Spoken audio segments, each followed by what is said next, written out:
Good day, everyone. Today we'll dive into the life and work of Hermann Ebbinghaus, his impactful theories about how we learn and forget, and how we can apply this in modern education. Let's see how his findings, though introduced in 19th century, remain highly relevant in classrooms today. Hermann Ebbinghaus, born in 1850, was a German psychologist who revolutionized the study of memory. His experiments focused on using nonsense syllables like the AF or MEP to remove the influence of prior knowledge. He also introduced the forgetting curve and the spacing effect, concepts that provide valuable insights into how quickly we forget and how we can retain information better. His contributions form the foundation of cognitive psychology and remain highly influential. Ebbinghaus discovered that after learning new information, we forget most of it within the first 24 hours if we don't actively review it. For example, if you attend a lecture today and don't review your notes, you might forget up to 50% of the material by tomorrow. However, he also found that the forgetting process slows down with repeated reviews. Think of it like watering a plant. The more consistently you do it, the stronger and healthier it grows. This concept emphasizes the need for timely reviews to retain knowledge. Ebbinghaus also discovered that spacing out learning sessions improves retention compared to cramming. For instance, imagine you have a math exam in a week. Studying 1 hour every day is far better than cramming for 7 hours the night before the test. A practical example of this spacing effect is using flashcards over several days. Apps like Quizlet are designed to help you practice this method. By reviewing a few cards each day, you strengthen your memory and reduce the risk of forgetting. In the context of education, Ebbinghaus' theories have practical applications. Let's take a common example. Many students in the Philippines cram for exams, especially during finals week. While cramming might help you pass, you're likely to forget most of the material soon after.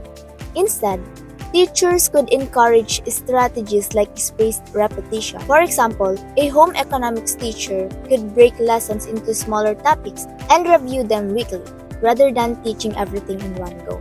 This approach reduces stress and improves long-term retention.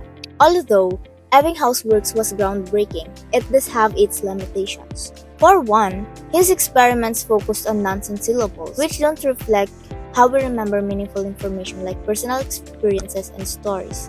Additionally, his theory mainly emphasizes rote memorization, which is only part of learning. In modern education, skills like critical thinking, creativity, and emotional intelligence are equally important. For instance, while memorizing math formulas is essential, understanding how to apply them in real-life situations requires a deeper level of thinking.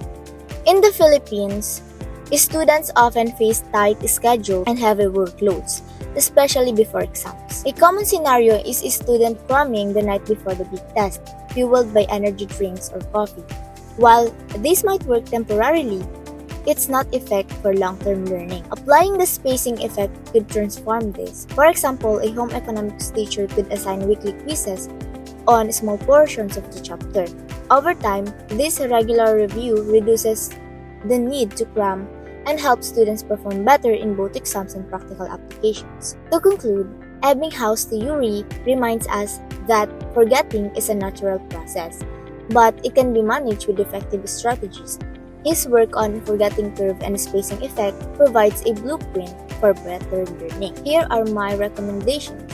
For educators, incorporate spaced repetition in lesson plans. For example, review topics quickly and use tools like digital flashcards to reinforce learning. For students, create study schedules that include short, regular review instead of relying on last-minute cram. For instance, review your notes every other day instead of waiting until the night before an exam.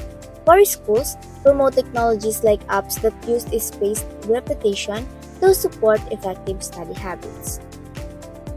As Hermann Ebbinghaus wisely said, with enough review, what is lost can be regained. Repetition is the secret to mastery.